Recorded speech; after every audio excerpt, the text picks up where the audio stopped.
I wanted to re-record this because I had recorded it earlier in my car, and I think because the sync up with my car, it somehow it didn't record with the sound.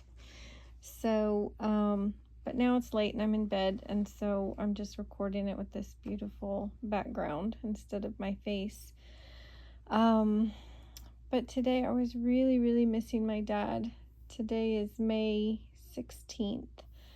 So he passed away just this past January.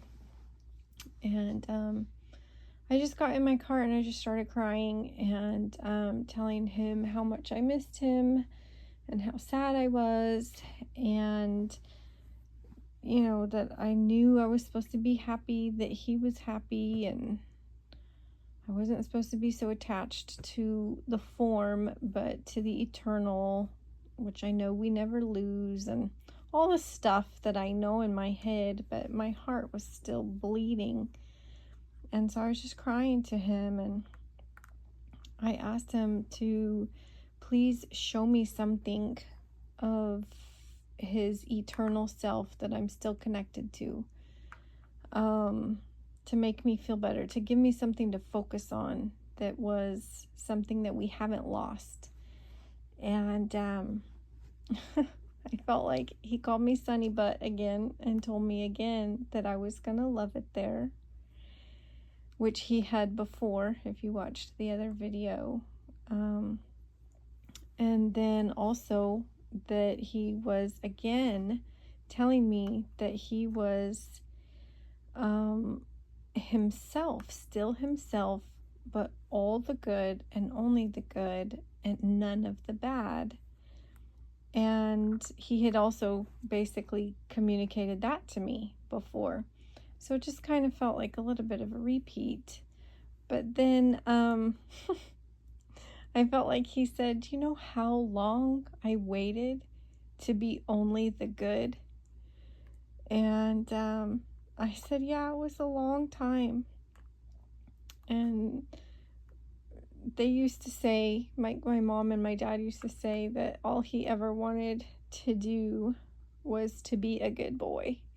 And it was like his deepest wish was fulfilled, and like he just wanted me to know, like, I'm having that one deepest desire right now that I always had. Like, I always only wanted to be good, and now I am only the good part of me.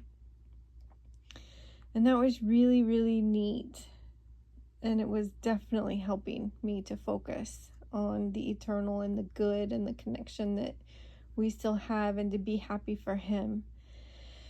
And I mean, that alone took a lot of the sting away. And so I was just kind of focusing on that. And then I've been listening to all these audiobooks, like a ton of audiobooks about remembering who we are, that basically we come from God and then we come to earth. And while we're here, we're supposed to remember who we are. And so I asked him, I was like, "So do you like remember yourself now that you're there? Like, do you remember?" And he wasn't talking, but he kind of just like gave me this vision and understanding that it's not like that. Like, it's not like he had a consciousness before he came to earth, and then now he's just remembering his consciousness prior to coming to earth. He kind of showed me like a little golden seed that was like alive, that was him, like a little floating gold spark. And that he didn't have consciousness before coming to earth. And it was like coming to earth, he came to earth out of naivete. And I heard that word, out of naivete. Like, it wasn't a rebellious thing. It wasn't like I don't care, God, I'm gonna do what I want kind of thing. It was just naivete. And so coming to earth then birthed consciousness.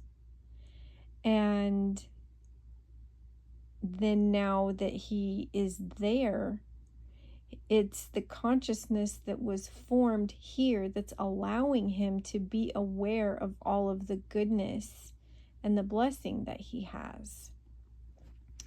And I was like, so then, like, was it worth it? Are you glad you came to earth and had your whole earth walk experience? Like, was it worth it? And I guess, apparently expecting him to kind of hem and haw and maybe say yes, it was kind of worth it, but I definitely wouldn't do it again, kind of thing. But it was like a resounding yes, like hands down, 100% worth it. And it just kind of surprised me because he really did not like his earth walk, like, at all. And I've been thinking, like, why would I choose to come here? Like, I don't understand. If I was in paradise, why would I choose to come to earth? Like, it makes zero sense to me. But the fact that he was like, oh, 100%. I mean, he didn't say those words, but that was like the feeling that he was conveying.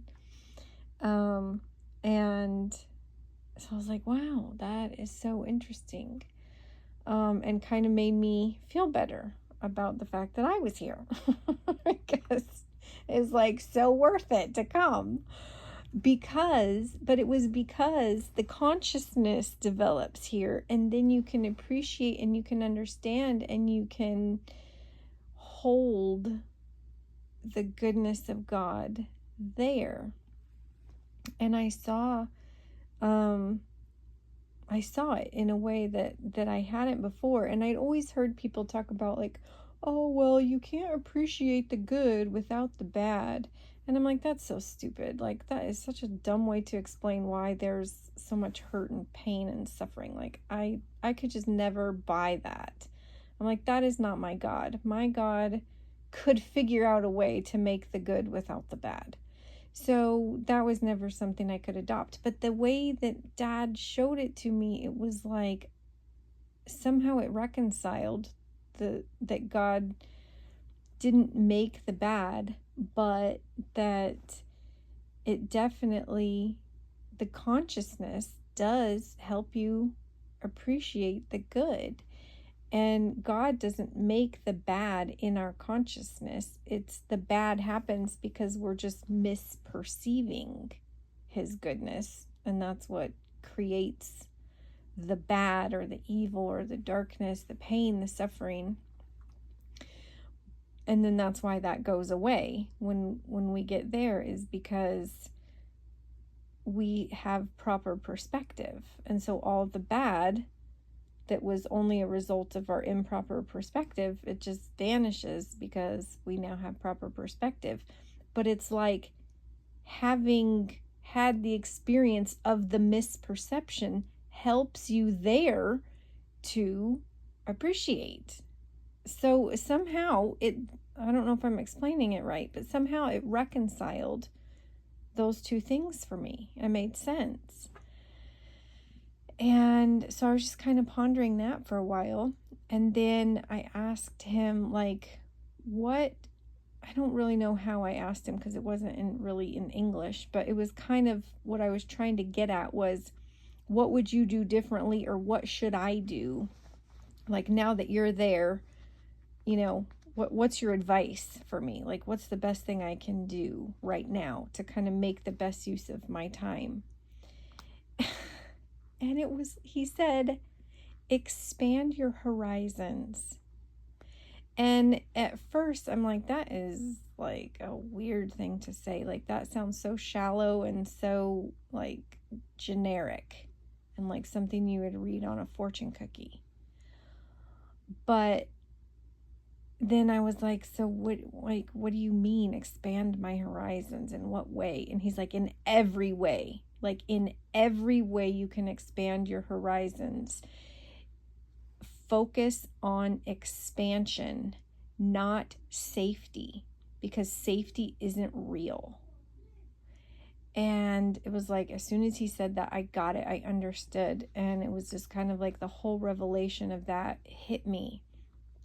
And he kind of lived his life, at least the part that I knew him, and what he tried to instill in me was a very kind of like safety mindset. Like he never wanted me to take risks, and he didn't take risks. And it was always, like, be safe, and you shouldn't be out driving after dark, and you shouldn't be around big crowds. Like everything he tried to instill was about, like safety. And he was saying almost like the opposite of that. Like safety is not a thing. Focus on expansion, like anything you can do to expand your soul, because that's the container. And I almost saw it like the Grand Canyon, like a cavern, like a crater kind of thing, that the more we expand our soul and our consciousness, the bigger the dish to hold the goodness of God there. And so it was like, that's why he was telling me to expand, like everything, anything and everything, because to expand it is to be able to hold more understanding, knowledge, and goodness of God there.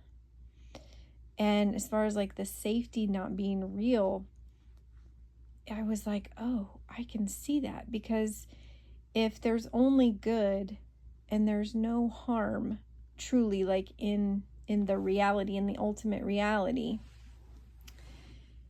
safety is only a thing in light of harm.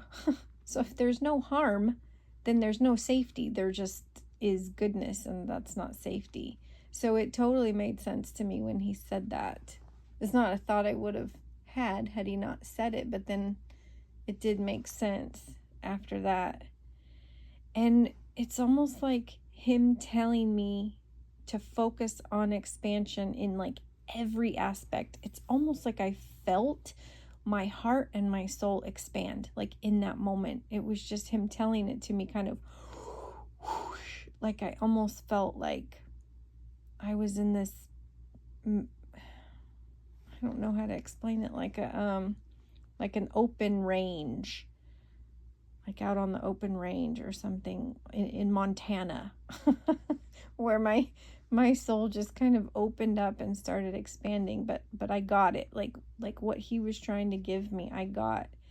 And even there's a thing at work that I'm having to make a decision on, switching brokerages or switching programs within my brokerage, and I've been very frustrated about which way to go on that. And one has to do with expansion and one has to do with safety.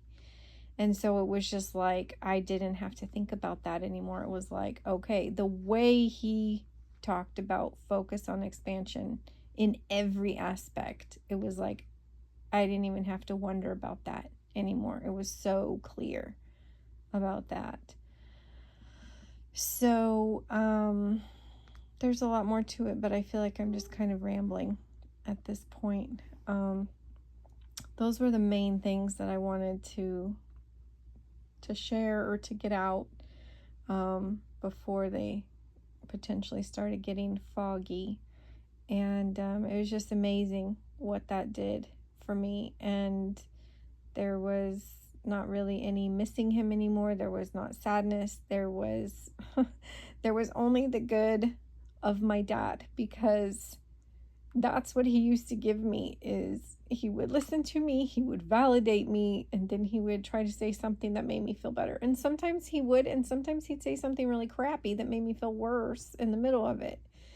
But this was only good. It was only his good stuff, and he didn't say anything poopy. And he's not going to, and I can still have that connection with him that I always had, that is eternal.